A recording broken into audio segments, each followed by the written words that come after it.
잘 벌고 잘 살자. 네, 안녕하세요. 팍스 인베스테이너 진행을 맡은 이주원. 김수민입니다. 네, 여러분 주말을 앞두고 이제 마지막 장을 기다리고 있죠. 그만큼이나 좀 긴장되고 불안감 있으신 분들 많을 것 같은데요. 그래도 우리 시장에 우리가 힘이 되어주려면 기대감을 갖는 것이 더 도움이 될 것 같습니다. 오늘 이렇게 활기차게 열어보는 금요일 아침 우리 수민 씨와 함께하게 되었는데요. 수민 씨 인사 부탁드려요. 네, 9월의 마지막 금요일에 인사를 드립니다. 오늘 금요일을 넘기고 나면 이제 9월에도 작별 인사를 해야 될 타이밍인 것 같은데요. 오늘이 또 금요일이니만큼 저는 오늘 집에 가서 영화를 보면서 주말을 기다려볼까 하는데 오늘 이렇게 주원 씨를 보니까 딱 떠오르는 영화가 하나 있어요. 저 티파니에서 아침을이라는 영화인데 네. 그 영화 오프닝 장면이 굉장히 유명하잖아요. 네네. 이렇게 오드리 헵번이 또각또각 걸어 나와서 매대를 보면서 아름다움을 뽐내는 장면인데 네. 오늘 아침에 우리 주원 씨를 보니까 이 오드리 헵번이 떠오르더라고요. 네. 자료화면 한번 띄워주시겠어요? 저희 이렇게 네. 잠시만요. 싱크로율이 다 지금 같이 100%인데 이거는 저의 의견과는 전혀 상관이 없다라는 네. 점 우리 시청자 여러분 알아주셨으면 좋겠고요. 저는 우리 수민 씨 보면서 네. 건축학개론 수지가 아닌가 이런 생각을 했거든요. 오늘 저희 네. 방송 마지막 날인 것 같이 이렇게 막 질러보는 금요일인데 네. 이제 주말이 지나면 우리 시청자 여러분 잊어주셨으면 좋겠습니다. 저희가 그만큼이나 좀 예쁘게 보여서라도 우리 방송 끝까지 기대하시면서 봐달라 이런 이쁜 모습으로 봐주셨으면 좋겠습니다. 네. 어쨌든 오늘 우리 방송에서도 핫 이슈부터 경제 지식까지 그리고 미국과 국내장 브리핑까지 준비되어 있으니까요. 끝까지 재밌게 봐주셨으면 좋겠습니다. 네, 맞습니다. 우리 주드리 헵번이 알려주는 국내 증시 브리핑 오늘도 알차게 준비되어 있죠? 네, 맞습니다. 주드리 헵번이 우리 국내 증시 한번 알려드리도록 하겠습니다.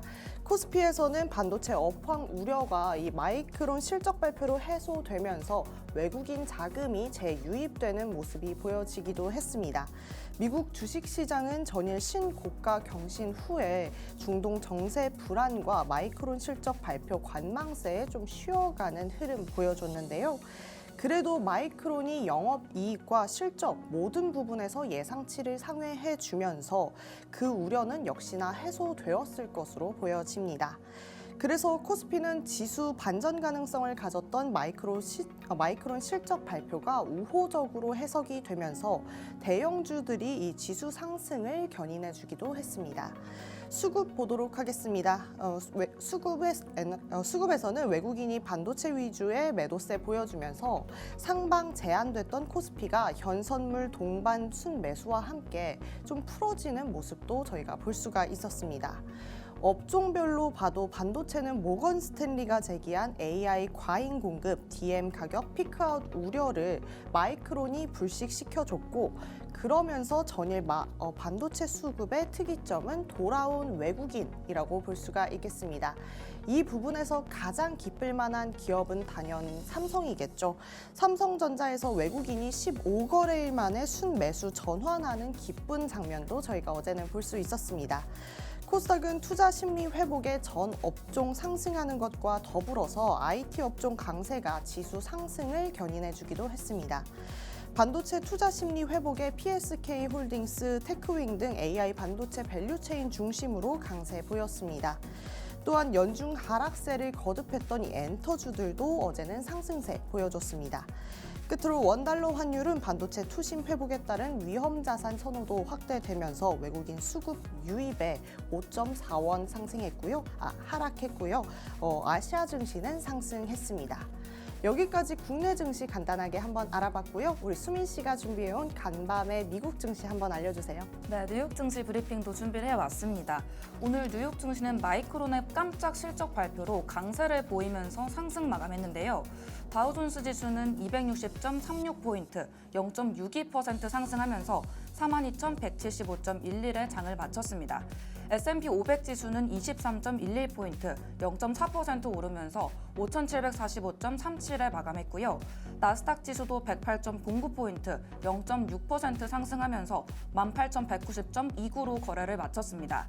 특히 오늘은 마이크론이 시장을 견인했던 주역이었는데요.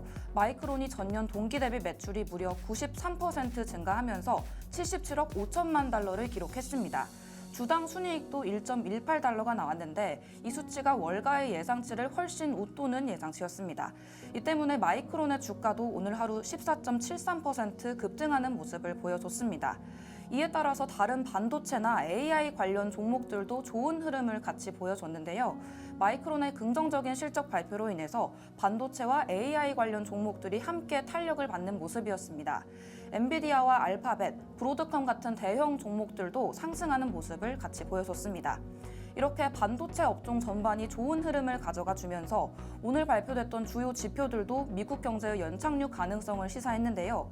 미국 노동부가 발표한 신규 실업보험 청구자 수가 21만 8천 명으로 직전주보다 감소하는 모습을 보여줬습니다. 또 2분기 GDP 성장률도 3%로 확정이 됐었는데 이전보다 개선된 수치를 보여주고 있습니다. 또 연준 인사들의 발언도 이어졌었는데 통화 정책에 대한 새로운 내용은 없었습니다. 연준 의장이 채권 컨퍼런스에서 개회사를 맡았었는데 통화 정책에 대한 언급은 없었고요. 연준 이사는 금리 인하가 좀 더 신중하게 진행되어야 한다는 입장을 밝혔습니다. 이번 주 증시에서 주목해야 될 부분이 주요 기업들의 실적 발표 그리고 경제 지표에 있을 텐데요. 이 내용들이 이번 주에는 큰 영향을 미칠 것으로 보입니다. 특히 마이크론의 호실적이 이어졌던 만큼 이 기술주들의 강세가 예상되는 모습인데요. 또 연준의 금리 인하 가능성도 계속해서 지목이 되어 왔던 만큼 우리 증시에도 중요한 변수로 작용할 것으로 보입니다. 이렇게 주원 씨의 국내 증시와 이렇게 뉴욕 증시 브리핑까지 알아봤는데요. 이렇게 시간이 흘러가고 시장이 흘러가는 데에는 무조건 이유가 있다. 이런 게 저희의 의견이었는데 이 의견들 뒷받침해줄 오늘의 뜨거운 핫이슈도 준비되어 있죠. 네. 오늘의 첫 번째 핫이슈 우리 주원 씨가 또 소개해 주시겠어요? 네, 저의 핫이슈 오늘도 조금은 좋은 소식으로 돌아왔습니다. 수미 씨, 저희 방송 얼마 전에 네. 이 뉴진스가 했던 라이브 방송에 대해서 얘기하면서 네. 하이브 주가가 약간은 고꾸라지는 모습을 보였다 이런 얘기 했던 거 기억나시나요? 네, 맞습니다. 네, 그때 이제 라이브를 보셨다라고 하셨나요? 네, 그때 라이브 지켜봤었는데 네. 우리 뉴진스 멤버들이 입장을 발표를 하게 되면서 아무래도 뉴스가 쏟아지다 보니까 주가에도 좋지 못한 영향을 줬던 것으로 풀이가 되고 있습니다. 아, 네, 맞습니다. 그때 당시에 이제 멤버들이 문제 해결 기한을 25일로 정했습니다. 그런데 이제 어제가 26일로 하루 지난 상태였죠. 그러면서 드디어 하이브가 입장을 냈습니다. 수미 씨, 혹시 어떻게 됐을 것 같아요? 아무래도 뉴진스 멤버들이 이렇게 강경하게 나왔던 만큼 네. 조금은 절충해주는 모습을 보이지 않았을까 싶은데요. 네, 맞습니다. 어쨌든 아직 민희진 대표가 다시 돌아오는 것은 아니고요. 일단 사내이사 임기 연장을 추진하는 절충안을 내놓았다라고 합니다. 하지만 민희진 전 대표는 이에 대해서 진정성 있는 제안은 없었다라며 대표이사 복귀를 재차 요구하며 이를 사실상 거절했다라고 합니다. 그런데도 왜 주가가 올랐냐면요. 갈등의 불확실성이 좀 해소가 된 거겠죠. 어쨌든 이 문제가 있기 전에는 25일 전에는 계속해서 뉴진스가 앞으로 어떤 행방을 보일지 모르겠고 하이브에게 어떠한 불확실성이 계속해서 일어날지 몰랐기 때문에 오히려 우려감이 좀 들어갔는데 25일 이후에 어쨌든 뭐 해결이 됐든 안 됐든 하이브의 입장이 나오면서 최소한의 그 불확실성은 좀 해소가 됐다라고 볼 수가 있겠습니다. 그 결과 어떻게 앞으로 어떤 결과가 나올지는 좀 지켜봐야 할 것 같습니다. 근데 하이브가 상승한 이유 비단 이 부분만이 아닙니다. 다른 이슈도 있었는데요. 수민 씨, 혹시 어떤 이유로 우리 하이브가 좀 주가가 올라가졌을 것 같아요? 아무래도 민희진 대표의 이슈도 있었거니와 네. 계속해서 하이브에 대한 기사들이 나오고 있는 만큼 우리 주가가 항상 뉴스에 많이 움직이잖아요. 그쵸. 이런 부분들이 또 영향을 준 게 아닌가 싶은데요. 네, 맞습니다. 그 뉴스 중에 하나였는데요. 지금 엔터주들이 밸류업 지수 편입 효과에 힘을 얻었다라고 합니다. 사실 저번 달에 엔터주들을 좀 일정 소개해드리면서 9월 달에 우리 엔터주들 굉장히 바삐 움직일 것 같다. 그러면서 주가 조금 힘을 내주지 않을까요? 라고 말씀을 드렸었는데 이번에 밸류업 체인이라는 부분에서 우리 엔터주들이 힘을 받게 된 것으로 보여집니다. 사실 뭐 반도체도 반도체인데요. 정말 국내에서 엔터주만큼 이 저평가받는 기업도 없는 것 같습니다. 정말 K-열풍의 선도 주자고 K-팝이 굉장히 중요한 시점에 이 엔터주들이 굉장한 역할을 많이 해주고 있잖아요. 그만큼이나 이 밸류업 을 통해서 정말 그 기업들의 가치가 제고되었으면 좋겠다라는 생각을 합니다. 수미 씨, 이런 이야기 들으면서 엔터주 네. 좀 어떻게 보세요? 엔터주가 우리 또 K-팝 시장을 이끄는 주역이다 이렇게 말씀을 해주셨는데 사실 우리나라 산업 중에서 K-팝이 굉장히 많은 관심을 받고 있기 때문에 엔터주의 전망도 좋지 않을까 이런 예상이 드는 것 같습니다. 네, 저도 좀 그렇게 생각합니다. 그리고 또 그렇게 기대해 봅니다. 지금은 뜬금없는 좀 질문을 해볼까 하는데요. 결국 이 엔터주들만큼은 어쨌든 외국인들의 투자자들의 비중이 굉장히 높습니다. 그래서 결국에는 외국인 투자자들의 시선을 좀 사로잡아야 되는데 수민 씨, 네. 만약에 네. 우리 수민 씨가 외국인 투자자들의 시선을 사로잡을 만한 어떤 신인을 개발한다 이런 입장이라면 어떤 컨셉의 뭐 그룹을 좀 만들어 볼 것 같아요. 제가 신인 개발을 한다면요. 네. 일단 유명한 영화에 나오는 우리 주드리 헵번 같은 에헤이, 이런 네. 멤버도 한 명 영입할 것 같고요. 네. 아무래도 우리 주원 씨가 말씀해 주셨듯이 외국인 투자자들의 마음을 잡아야 하니까 실제로 엔터테인먼트에서도 여러 인종으로 구성된 여러 국적으로 구성된 그룹을 많이 만들고 있기도 하니까요. 네. 이렇게 오드리 헵번 같은 우리 주원 씨도 넣고 외국인 정말로 외국인 이 멤버들도 넣어서 네. 조금 더 많은 사람들의 마음을 사로잡을 수 있도록 노력해봐야 하지 않을까 싶습니다. 네, 좋습니다. 저 같은 경우에는 제가 관심 있는 분야에 조금 열심히 해볼 것 같은데 네. 남자 아이돌을 제가 또 좋아하잖아요. 네. 그래서 되게 취향이 독특한 남자 아이돌을 좀 만들어보지 않을까 이런 생각도 그냥 한번 해보는 것 같습니다. 네. 오늘 이렇게 어쨌든 좋은 결과로 끝난 저의 핫이슈 여기까지 알아보고요. 우리 수민 씨가 알아온 핫이슈 알려주세요. 네, 오늘 준비된 두 번째 핫이슈도 좋은 소식입니다. 오늘의 핫이슈는 테슬라인데요. 오늘의 핫이슈가 테슬라인 이유가 바로 다음 달에 있을 세 가지의 큰 이벤트 덕분입니다. 주원 씨, 네. 최근에 테슬라 주가 보셨나요? 네, 굉장히 많이 올랐던데요. 네, 최근에 테슬라가 급등하는 모습들을 보여줬었는데 한 달 반 사이에 약 30% 급등을 했습니다. 다시 상승세를 탔다라는 평가가 이어지고 있는데요. 이와 같은 급등의 주요 요인이 다가오는 여러 중요한 발표와 이벤트들에 있다고 합니다. 우선 10월 2일에는 3분기 전기차 인도량 발표가 예정이 되어 있는데요. 전문가들은 3분기 전기차 인도량이 약 47만 대에 이를 것으로 판단을 하고 있습니다. 이는 전년 대비 8% 증가한 수치인데 시장의 평균 예상치인 36만 1000대를 웃도는 수치라고 합니다. 이렇게 긍정적인 전망이 발표가 된다면 주가가 추가적으로 상승세를 이어갈 가능성도 클 텐데요. 주원 씨, 네. 로봇이 운영하는 택시 들어보신 적 있으신가요? 네, 그게 바로 로봇택시 아닌가요? 네, 테슬라에서 말했던 로봇택시인데 네. 이런 로봇택시가 상용화된다면 우리 주원 씨 한번 타보고 싶지 않으세요? 너무 좋죠. 사실상 이제 기사님과 이제는 대면하기가 부담스러워지기도 하거든요. 저 같은 네. 경우에는. 그런데 뭐 로봇이 운행한다고 하면은 이 운행을 잘만 한다고 하면 저는 오히려 저 많이 이용할 것 같은데요. 네, 맞습니다. 이렇게 로봇이 완전히 주행하기까지의 자율주행까지는 조금 남아있다고 하는데요. 이 로봇택시에 대한 관심도 뜨거운 상황입니다. 10월 10일에 이 로봇택시 공개일이 다가오는데요. 이날은 투자자들이 기대하고 있는 대규모 혁신, 과연 이루어졌는가의 여부를 확인할 수 있는 기회입니다. 이날 로봇택시의 상업적 가능성과 기술적인 준비 상태에 대한 정보가 제공될 예정인데요.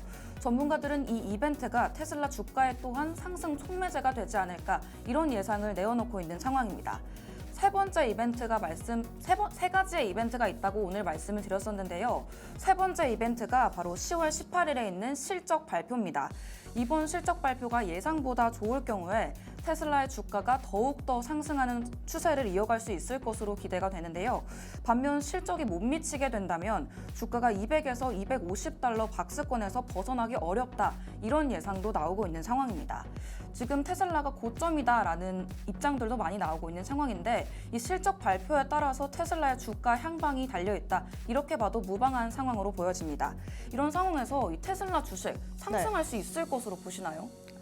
저 같은 경우에는 테슬라를 그래도 좋게 봅니다. 네. 뭐 앞으로 약간의 조정은 있을지언정 장기적으로 봤을 때 어쨌든 로봇택시를 쓸 수밖에 없는 인프라를 일론 머스크가 만들어 놓고 지금 이렇게 다 설계를 하는 건 아닌가 네. 이런 생각을 하기 때문에 테슬라 올라도 되지 않을까 이렇게 생각해 봅니다. 네, 맞습니다. 테슬라 주주분들은 일론 머스크의 큰 그림에 주원 씨처럼 정말 큰 기대를 걸고 있을 것 같은데요. 이렇게 여러 이벤트와 기대감들이 테슬라 주가 상승에 주된 원인으로 작용을 하고 있는 만큼 아무래도 다가오는 10월 자체가 테슬라에게는 큰 변곡점으로 기능하지 않을까 싶습니다.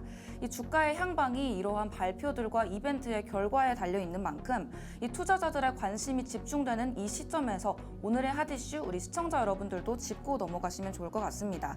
이렇게 세 가지 이벤트가 끝난 이후에도 테슬라가 어떤 표정을 짓고 있을지 궁금해지는데요. 우리 시장에도 큰 영향을 주고 있는 테슬라이니만큼 우리의 표정도 좋은 모습일 수 있도록 오늘의 핫이슈 테슬라도 계속해서 눈여겨보시면 좋을 것 같습니다. 이렇게 주원 씨의 핫이슈부터 저의 핫이슈까지 오늘은 긍정적인 모습들로 인사를 드렸던 것 같은데요. 이렇게 우리 시장 이끌어주고 있는 핫이슈들을 살펴봤다면 이제는 우리 생활 속에 적용해 볼 수 있는 경제 이야기들도 나눠보면 좋을 것 같습니다. 주원 씨, 네. 오늘은 또 어떤 이야기가 준비되어 있나요? 오늘 생활 속의 경제 이야기 시간에서도 우리 경제 용어 탐구하는 시간 가져봐야겠죠. 오늘도 다양한 경제 용어들, 그 경제를 반영한 용어들 우리 수민 씨와 대화해보면서 풀어보도록 하겠습니다. 첫 번째 용어 어떤 거죠? 네, 첫 번째 용어부터 알려드릴 텐데 오늘의 첫 번째 용어는 바로 불황형 성장입니다. 이 불황형 성장이라는 것이 말 그대로 경제가 성장을 하더라도 특정 산업이나 계층은 어려움을 겪는 현상을 의미합니다. 경제 전체의 성장률이 긍정적이라고 하더라도 그 혜택은 고르게 분배되기 어렵다. 이런 모습들이 이 불황형 성장의 모습이라고 볼 수가 있겠죠. 네, 그렇다면 이제 예를 들어서 대기업 같은 경우에는 발전을 하고 상승을 할 수 있으나 중소기업이나 아니면 저소득층은 약간은 손해를 보고 소외를 당할 수 있는 그런 부분이 될 수 있겠네요. 여기서 뭐 경제적 불평등이 분명히 따라올 테니까 저희가 좀 조심해야 될 것 같아요. 네, 맞습니다. 그런 의미에서 하이퍼 인플레이션에 대해서도 이야기를 해볼 텐데요. 이 하이퍼 인플레이션이라는 것이 물가가 급격하게 상승하면서 화폐 가치가 거의 사라지는 극단적인 상황을 의미합니다. 우리가 인플레이션이라는 단어에 대해서는 알고 있었는데 앞에 하이퍼가 붙으면서 극단적인 상황을 의미하게 된 건데요. 일반적으로 인플레이션이 연간 50%를 넘으면 하이퍼 인플레이션으로 간주가 되고 있습니다. 그렇군요. 이 하이퍼 인플레이션 결국에 소비자에게 엄청난 혼란을 가져올 테니까 우리가 굉장히 조심해야 될 것 같고 일전에 이 독일처럼 이 사람들이 당장 막 소비를 해야 되는 상황이 올 수도 있으니까 우리가 항상 조심해야 될 것 같네요. 네, 맞습니다. 이런 상황이 오지 않도록 계속해서 조심을 해야 할 텐데요. 그럼 이번에는 프랜차이즈라는 단어에 대해서 알아보도록 하겠습니다. 프랜차이즈라는 것이 특정 브랜드와 운영 방식을 따르는 가맹점들, 이런 가맹점들이 독립적으로 운영되는 시스템을 의미합니다. 가맹점이 본사로부터 상표, 그리고 운영 방식까지 받아서 진행을 하고 있기 때문에 아무래도 조금 더 안정적이라는 장점이 있을 텐데요. 이 경영 노하우를 제공받는다는 점에서 조금 더 안정성을 가져갈 수 있지 않을까 싶습니다. 이미 알려진 브랜드를 이용할 수 있기 때문에 실패 확률도 줄여볼 수가 있겠죠. 그렇네요. 지금 시장 같은 경우에는 이 안정성만큼 좋은 키워드는 없는 것 같아요.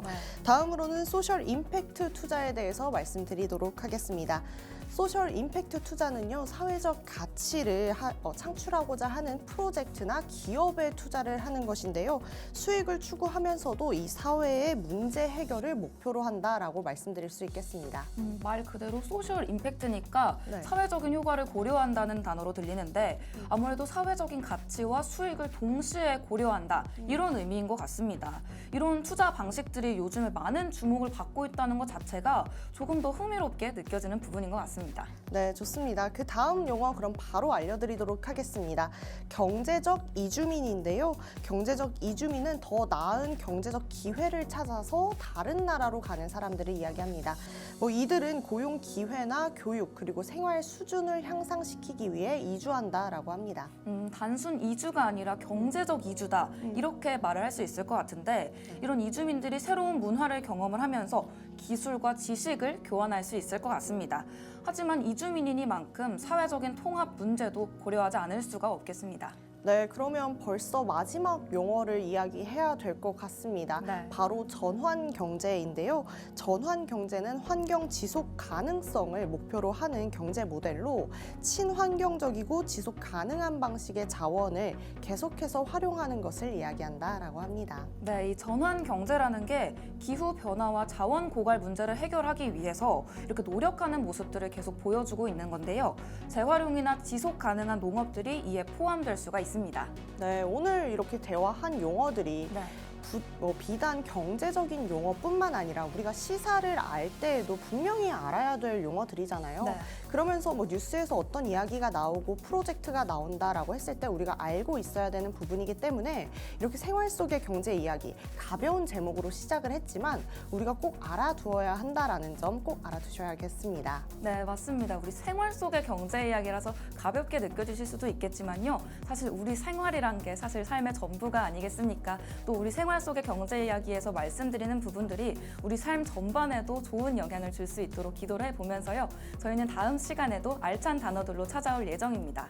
하지만 여기서 인사드리기 정말 아쉬운데요. 주원 씨. 네. 그래서 저희가 준비한 공간이 또 마련되어 있죠. 맞습니다. 이제 주말이에요. 주말 동안 또 불안함을 혼자 가지고 계신 분들 분명히 계실 것 같습니다. 그래서 저희가 준비한 공간이 있는데요. 유튜브에 팍스탁 세 글자 치고 들어가시면요. 저희 팍스 인베스테이너가 재밌는 영상 많이 준비해놨고요. 그뿐만 아니라 많은 멘토님들의 투자 의견도 들어보실 수 있습니다. 이 주말, 아까운 금 같은 주말 그냥 네. 보내지 마시고 재미있게 유튜브로 공부해보시는 시간 가지셨으면 좋겠습니다. 네, 맞습니다. 이렇게 유튜브로 영상으로 준비된 공간이 있다면 저도 이 공간 소개해드리고 싶은데요. 바로 팍스 통신망입니다. 아래에 나가고 있는 QR코드 스캔해보시면 바로 이용해보실 수가 있는 공간인데요. 현재 우리 시장 상황이 좋지 않은 모습들 중에서는 가장 좋은 모습을 보여주고 있는 상황이다. 이런 생각이 드는 것 같습니다. 사실 우리가 좋지 않은 장에서 공부를 하려면 마음도 무겁고 마음이 조급해지는 경향이 있을 텐데요. 이렇게 시장이 좋은 모습을 보여주는 상황 속에서 좀 더 기분 좋은 마음으로 공부해 보시면 또 우리 시장 이해하는 데 좀 더 도움이 되지 않을까 싶습니다. 아래 나가고 있는 QR코드 스캔해 보시면 저희 멘토님이 장 개장 전부터 안내를 해주시고 있기 때문에 이 정보들 장 개장 전부터 장 개장 후까지 공부해 보시면서 기분 좋은 경제생활 해보셨으면 좋겠습니다. 네, 좋습니다. 이렇게 저희 만날 수 있는 공간까지 소개해드렸다면 이제 다시 또 우리 시장 이야기 하러 가야겠죠? 네. 더 지체하지 않고 2부에서 찾아뵙도록 하겠습니다. 그때까지 채널 고정!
네, 이렇게 주사인 볼트 타임이 다시 돌아왔습니다. 오늘은 또 어떤 특별한 이야기와 퀴즈가 준비되어 있을지 함께 기대해 보시면서 출발해봐도 좋겠습니다. 오늘은 불금이죠. 그래서 저녁 메뉴 미리미리 고르시라고 오늘 식품에 대한 이야기 해보려고 합니다. 또 식품주는 경기와 상관없이 계속해서 견조한 모습, 많이 보여주고 있기 때문에 오늘 이 식품주 이야기 듣고 가시면 굉장히 유익하시겠다라고 생각을 해봅니다. 자, 그럼 시작과 함께 우리 방송에서 언급했던 식품주 한번 이야기해보고 가도록 하겠습니다. 수민 씨한테 말씀 물어보고 싶은데요. 수민 씨, 이 네. 기업들 좀 기억에 남으시나요? 네, 딱 제가 했던 성심당도 보이고요. 네. 정말 침을 삼키면서 들었던 우리 백종원 씨의 더본 코리아도 보이는 것 같은데 네. 아침에 너무 배고픈데 이렇게 네. 식품주 하시니까 네. 이 브랜드가 더 너무 애정이 가고 그런 것 같습니다. 이렇게 브랜드 로고만 봐도 배가 아, 고프다라고 네. 하는 거 보면 진짜 많이 배가 고픈가 봐요. 어제 저 같은 경우에 오뚜기도 소개해드렸거든요. 네. 사실상 이 모든 기업들이 식품을 다루면서 굉장한 성공을 얻고 있죠. 우리 수민 씨 같은 경우에 빙그레, 뭐가 많이 생각나세요? 아무래도 빙그레 하면 바나나 우유가 생각나는데요. 네. 저는 바나나 우유가 다 같은 바나나 우유 같지만 이 빙그레에서 나오는 단지형 바나나 우유 요게 아니면 또 바나나 우유 먹는 기분이 안 들더라고요. 네, 맞습니다. 빙그레 우유 아니죠. 빙그레가 우유도 유명하지만 빙과류도 굉장히 유명하죠. 네. 거기에 또 이제 오뚜기 이야기 했었는데요. 삼양 같은 이야기를 조금 말씀드렸었습니다. 삼양 같은 경우에는 뭐 불닭볶음면과 함께 굉장히 올랐었지만 최근에 이 주가가 3분의 1 토막이 나는 경우도 있었죠. 그에 반해서 오뚜기가 좀 견조한 주가 흐름 보여줬던 거 말씀드렸는데요. 어제장에서는 그래도 삼양이 다시 한번 힘을 내주는 모습 볼 수가 있었습니다. 어쨌든 오뚜기에서 나온 매도세가 계속해서 다른 곳으로 옮겨는 가겠지만 업종 내에서 좀 순환을 할 가능성이 커 보입니다. 자, 이번에는 내가 왕이 될 상인가가 아니고요. 내가 왕이 될 주인가를 제목으로 꼽아와 봤습니다.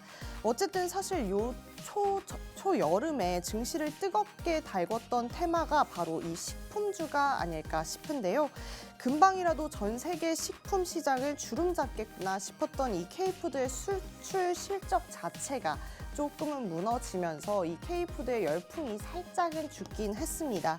그 이유가 좀 있죠. 어쨌든 우리는 중국을 상대로 굉장히 수출을 많이 하는데 중국 경기가 침체가 되면서 우리 수출주들이 힘을 못 받은 것이 좀 영향이 있습니다. 하지만 식품주 이대로 꺾일까요? 라고 하신다면 저는 아니요라고 할 것 같습니다.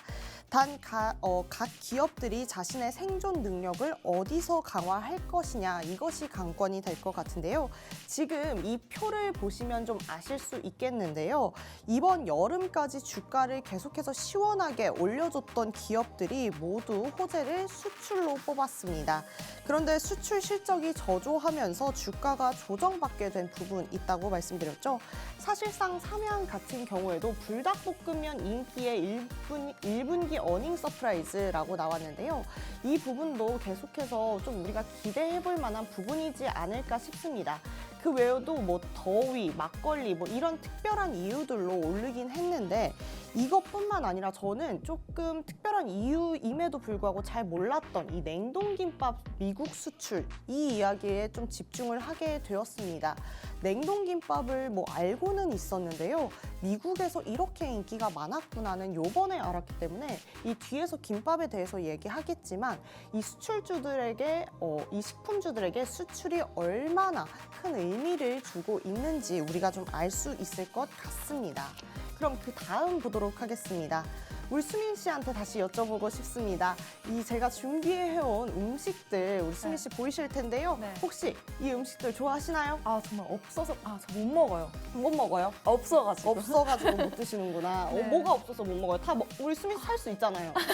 진짜 너무 맛있어 보이는데 네.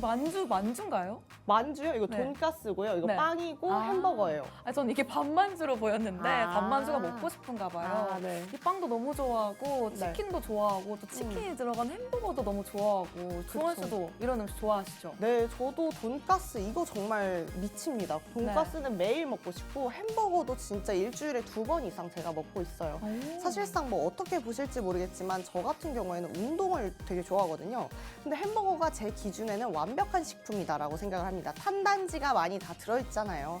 그렇기 때문에 햄버거는 살 안 쪄 하고 많이 먹고요. 돈가스 단백질 아닌가요? 돈가스 단백질에 탄수화물 좀 있으니까 있으니까 굉장히 완벽한 식품 같고, 빵 같은 경우에는 제가 감히 뭐 영양 성분으로 따질 수 있는 그런 빵은 아닌 것 같다라는 생각이 듭니다. 이렇게 생각하시는 분들 굉장히 많은 것 같습니다. 그런데 이 음식들의 공통점이 있는데요. 바로 빠르게 식사를 대체할 수 있다라는 장점이 있습니다. 그렇다면 이제 우리가 한국의 민족으로서 정말 대체를 빠르게 할 수 있는 음식이 뭐가 있지 생각을 해본다면 바로 이 음식 나올 것 같아요. 김밥 나올 수밖에 없겠죠. 이 김밥이 이 미국에서는 지금 품절 대란이 났다라고 하는데요. 사실상 외국인들 입장에서 이 김밥은 인스턴트 음식이라고 합니다. 왜냐하면 우리가 이 김밥을 먹기까지 얼마나 많은 좀 재료들이 필요하고 얼마나 많은 과정을 거쳐야 되는지 우리는 알고 있지만 이 외국인들 같은 경우에는 김밥 이미 나와 있는 상태를 보잖아요. 그렇기 때문에 햄버거와 똑같이 탄수화물, 뭐 단백질, 채소 이렇게 한 번에 들어가 있는 인스턴트와 다름이 없게 되는 거겠죠. 그런데 결국에는 건강에도 우리 미국인들이 계속해서 좀 관심을 가질 수밖에 없겠죠. 그렇기 때문에 미국에서 김밥, 햄버거보다 건강하고 똑같이 간편하게 먹을 수 있는 영양 성분이 완벽한 음식이구나 이런 생각이 들면서 결국에는 이 김밥 간편식이 수요가 올라갔다 이렇게 말해볼 수도 있을 것 같습니다. 뿐만 아닙니다. 전 세계적으로 1인 가구가 늘어나는 시점과 건강을 챙기려는 사람들 요 모든 것들이 간편식, 김밥에 굉장히 많은 영향을 준 것으로 보여집니다. 여기서 이제 앞서 말씀드렸던 사조그룹이 주가가 확 증가를 해준 건데요. 사조그룹은 간편 김밥을 대량 수출하려고 엄청난 양의 김밥을 생산을 했는데 이것들을 다 팔고도 부족한 지경에 이르렀다라고 합니다. 한국도 사실 간편식 수요에 대해서 굉장히 많이 나오고 있잖아요. 저 같은 경우만 해도 이미 제가 해먹는 음식도 좋아하지만 사실 요리 되게 잘하거든요. 근데 그럼에도 불구하고 요즘 같은 경우에는 이미 가공되어 있는 음식을 굉장히 많이 삽니다. 왜냐면 퀄리티도 좋고 가격으로 봤을 때 내 시간과 노력과 뭐 재료 비용 다 했을 때 이 간편식이 훨씬 더 우세한 그런 느낌을 배제할 수가 없기 때문입니다. 어쨌든 이 식품 이야기하면 요 얘기 빼놓고 갈 수가 없을 것 같아요. 바로 제로 열풍이죠. 정말 요즘에는 오만 것들이 다 제로로 나오고 있는데요. 정말 이제는 물만 먹지 않아도 살을 뺄 수 있는 그런 상황이 오고 있는 거죠. 사실상 2006년 제로 콜라를 시작으로 이 제로 열풍이 시작됐다라고 볼 수가 있는데 해외에서는 그랬지만 한국에서는 별로 수요가 없었습니다. 이유는 좀 이 제로 콜라에 대해서 부작용이 있다 이런 이야기, 루머가 좀 많았던 건데요. 제로 콜라를 먹어도 똑같이 살이 찐다. 아니, 그냥 콜라보다 제로 콜라가 더 살찐다. 이런 루머들이 계속해서 이어져 왔습니다. 그러다가 이제 연구 결과 제로 콜라가 살이 찌는 건 아니다. 너무 과하게 먹었을 때 그런 영향이 있을 수가 있다라는 얘기가 나오면서 지금 그야말로 이 제로 음식들이 열풍을 일으키고 있습니다. 여기서 그래도 아쉬운 분들 굉장히 많을 것 같아요. 아마 칼로리가 높아도 나는 그냥 콜라가 좋더라 하시는 분들 있으신데요. 그건 바로 이 설탕 때문입니다. 설탕이 이 목넘김에 관여를 하고 있거든요.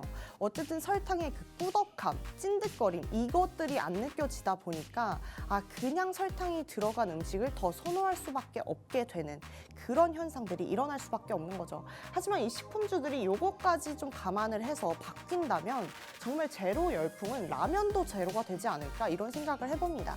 수미 씨 혹시 몸매 관리 많이 하시죠? 그럼요. 먹고 싶은 게 너무 많은데 네. 살이 너무 찔까 봐 항상 자제한다 이렇게 생각이 듭니다. 그렇군요. 그러면 이 제로 음식들도 많이 이용하세요? 그럼요. 저는 뭔가 이 웰치스가 최근에 제로 음료가 나왔어요. 네. 근데 이 웰치스를 엄청 좋아했던지라서 네. 이 웰치 제로가 너무 반갑더라고요. 웰치 제로가 특별히 반가우셨고 네. 여기 술도 있는데 술은 안 반가우세요? 근데 이 세로라는 이 제로 소주가 제로 칼로리가 아니라 네. 제로 슈가래요. 그래서 그래서 칼로리는 또 그대로다. 이런 이야기를 들어서 술 원래도 잘 안 먹지만 네. 속을 뻔했다. 안 먹어. 이렇게. 그렇네. 네. 그럼 여기 껴있으면 좀 그렇긴 하네요. 제로당.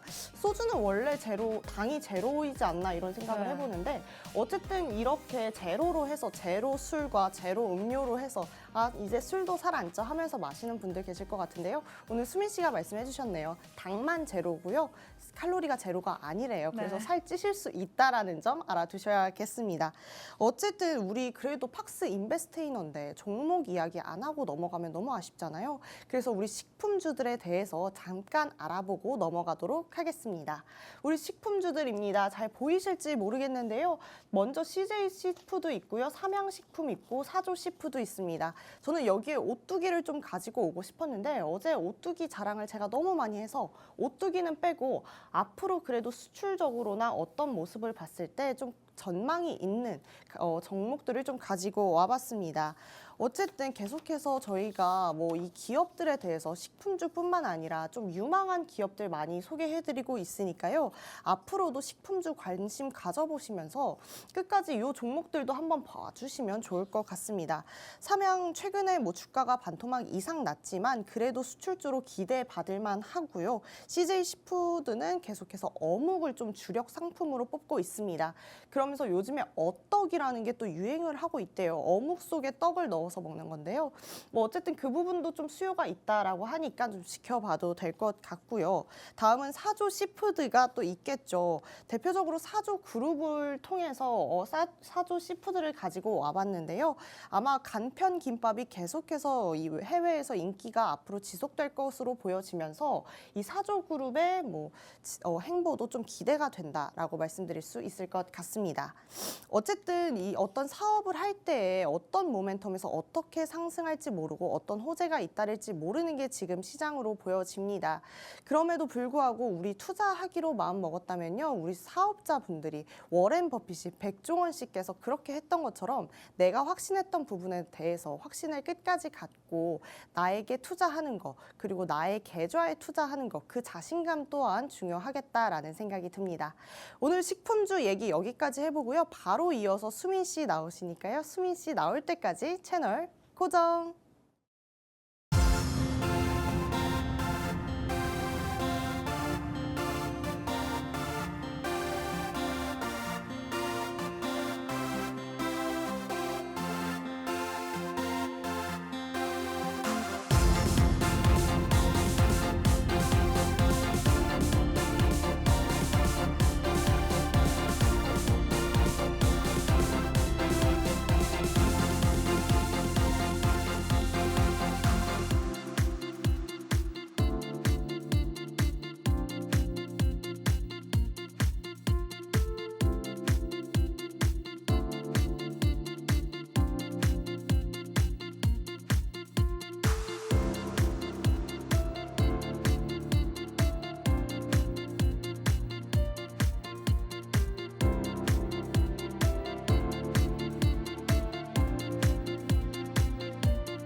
경제 공부도 재밌게 해보자.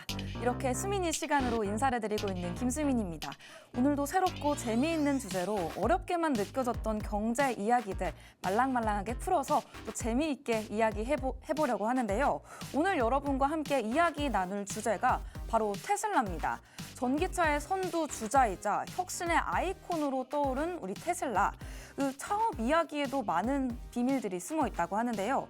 그중에서도 오늘은 테슬라의 시작과 일론 머스크의 인생 이야기를 중심으로 오늘 수민이 시간을 이끌어 가보려고 합니다. 여러분은 이 일론 머스크가 테슬라의 창립자다 이렇게 알고 계실 것 같은데요.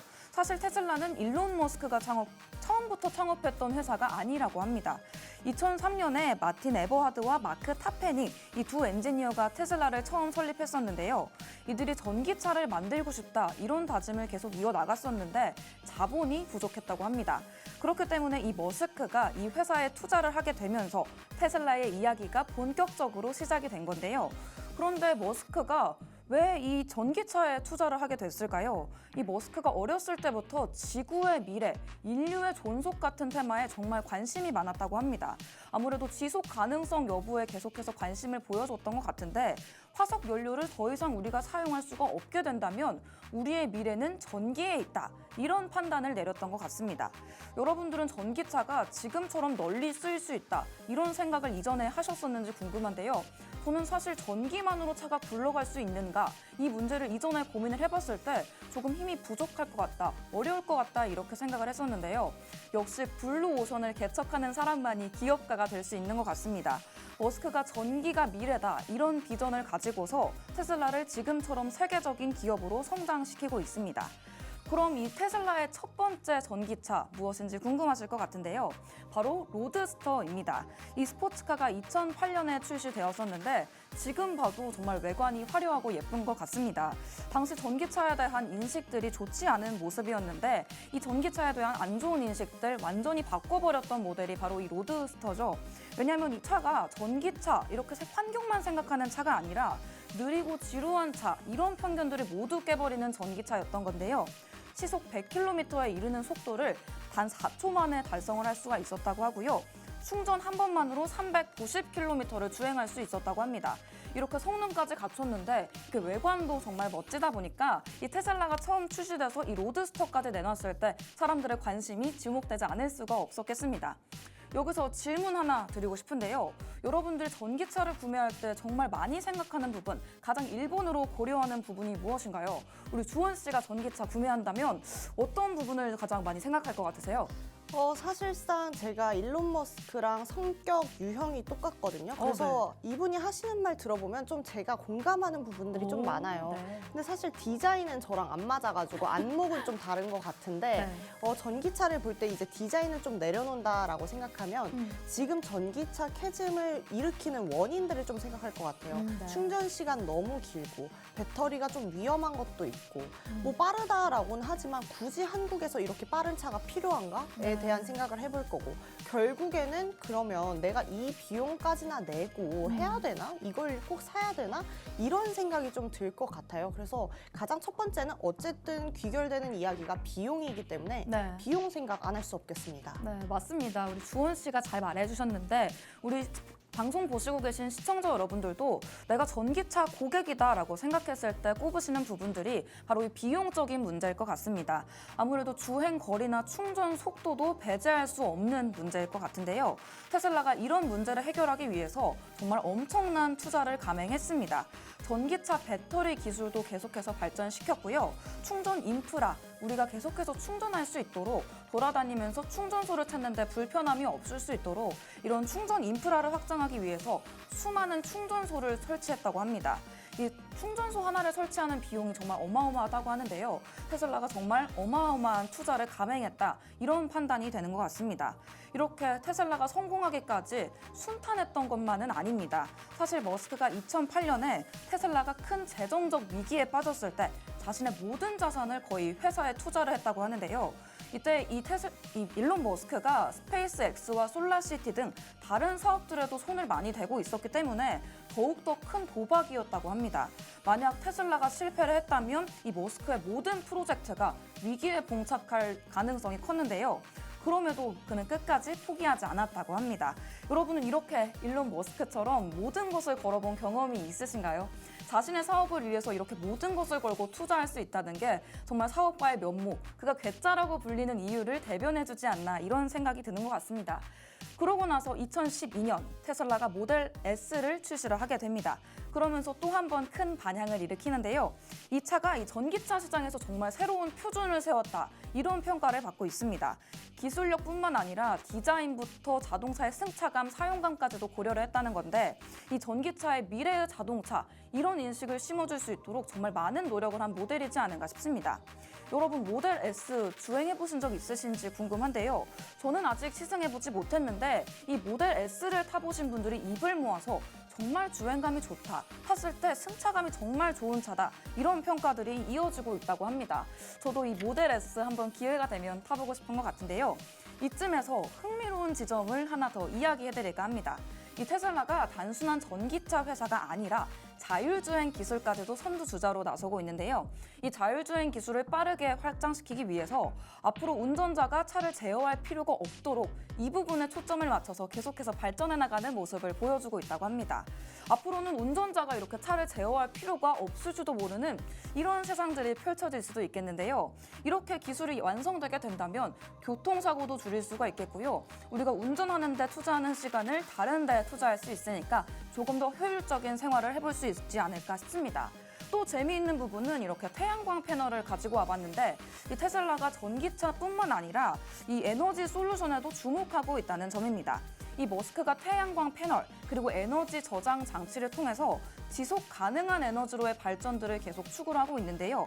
이 머스크가 생각하는 미래에는 지속 가능성을 빼놓을 수가 없는 것 같습니다. 앞서서 말씀드렸듯이 계속해서 화석 연료가 없어질 것이기 때문에 전기를 계속해서 보고 이 태양광을 보는 모습들이 나타나고 있는데요. 주원 씨, 네. 이렇게 테슬라 생각하고 일론 머스크가 생각하는 미래들이 네. 정말 우리 일상 속으로 실현될 수 있다고 보시나요? 저 같은 경우에 아까 제가 잠시 말씀드렸잖아요. 이 네. 일론 머스크와 제가 생각하는 게 비슷하다. 약간 제 자랑 같긴 한가요? 그런데 네. 어쨌든 제가 생각했을 때는 일론 머스크가 정말 집중하고 있는 거에는 얘기를 안 하고 그냥 표면적인 것만 얘기하는 게 아닌가. 네. 지속 가능한 에너지에 관심이 있는 게 아니라 지속 가능한 경영을 찾고 있는 게 아닌가. 이런 생각을 합니다. 네. 그래서 계속해서 뭐 상상만 하는 이런 이야기들을 뜬구름 잡듯이 이야기를 하지만 어쨌든 일론 머스크가 생각하는 구체적인 경영 방안이 분명히 그에게 있겠다라는 생각이 들기 때문에 네. 얘기한 것들이 언젠간 좀 이루어지지 않을까 이런 생각도 해봅니다. 맞아요. 조원 씨와 같은 생각을 가지고 있는데 제가 또 앞전에 영화 이야기 했었잖아요. 네. 우리 알고 있는 영화 유명한 아이언맨이라는 영화가 있는데 이 아이언맨의 토니 스타크가 이 일론 머스크를 배경으로 했다는 이야기가 있다고 합니다. 그 아이언맨 속에서도 정말 괴짜 발명가로 나오는데 이 일론 머스크도 계속해서 괴짜다. 좀 특이한 사람인 것 같은데 이렇게 평가를 받는 이유가 우리 주원 씨가 말씀해 주셨던 것처럼 자기가 정말 진지하게 생각하고 있는 것에 대해서는 좀 더 유쾌하게 풀어내는 모습들을 보여주면서 정말 기이하고도 특이한 행보를 보여주고 있기 때문이 아닌가 싶습니다.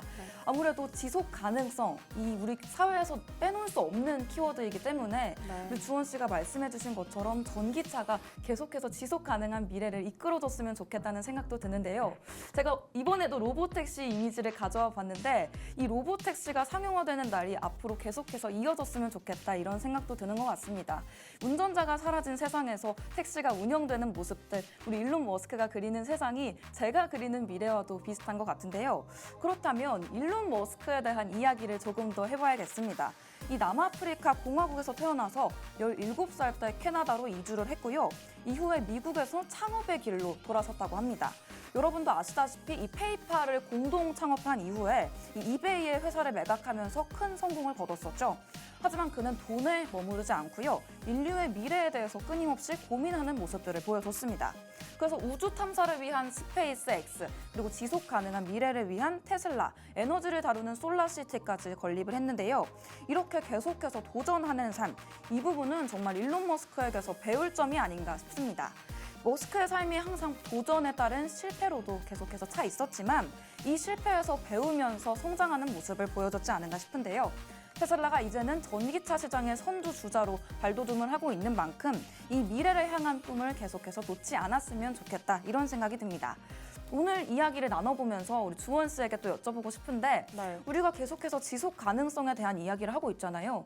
이 테슬라가 이런 모델들을 가져가면서 지속 가능성에 대한 꿈을 꿀 수 있을지 우리 주원 씨는 어떻게 생각하시나요? 어쨌든 주가로 봤을 때는 이것들이 전 세계적에서는 필요할 것 같아요. 근데 정말 단지 한국으로 본다면 자율주행이 정말 필요한 국가인가라는 생각이 들어요. 그렇게 장시간 운전을 하는 국가가 아니기 때문에 어떤 다른 부분에서 봤을 때는 우리가 좀 비판적인 사고를 해야 되긴 하겠다. 일론 머스크에게 너무나 이렇게 일방적인 사랑을 보내는 거는 좀 안 될 수 있겠다. 이런 생각을 해보기도 합니다. 있습니다. 네, 맞습니다. 모든 주식과 종목에 리스크가 있는 만큼 주원 씨가 언급해 주신 대로 조금 위험한 부분도 있지 않을까? 정말 자율주행이 상용화가 될 수 있을까? 이런 부분에 대한 우려도 있는 것 같습니다.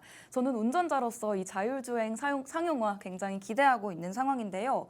아무래도 테슬라가 계속해서 이런 부분들의 기대감으로 주가도 상승해 왔던 만큼 이 부분이 실현될 수 있을지 앞으로 다가오는 이벤트 속에서 확인해 보셔야 될 것 같습니다. 오늘 이야기, 오늘의 수민이를 마무리하면서 여러분들께 마지막 질문을 드리고 싶습니다. 우리가 머스크처럼 세상을 바꾸는 비전을 가지고 있는지 여쭤보고 싶은데요. 테슬라의 미래가 어떻게 되든 이렇게 도전하는 자세는 배울 점이지 않나 싶습니다. 오늘 수민이 시간은 이렇게 인사를 드려야 할 것 같습니다. 오늘의 수민이는 인사드리지만 경제 공부는 끝나지 않는다는 점 안내드리면서 본 방송에서 제공해드리는 정보는 투자 판단에 대한 조언일 뿐 해당 종목의 상승 또는 하락을 보장하지 않는다는 점 안내드립니다. 저희 굿모닝 인베스테이너 다음 시간에 인사드리겠습니다. 시청해주신 여러분 고맙습니다.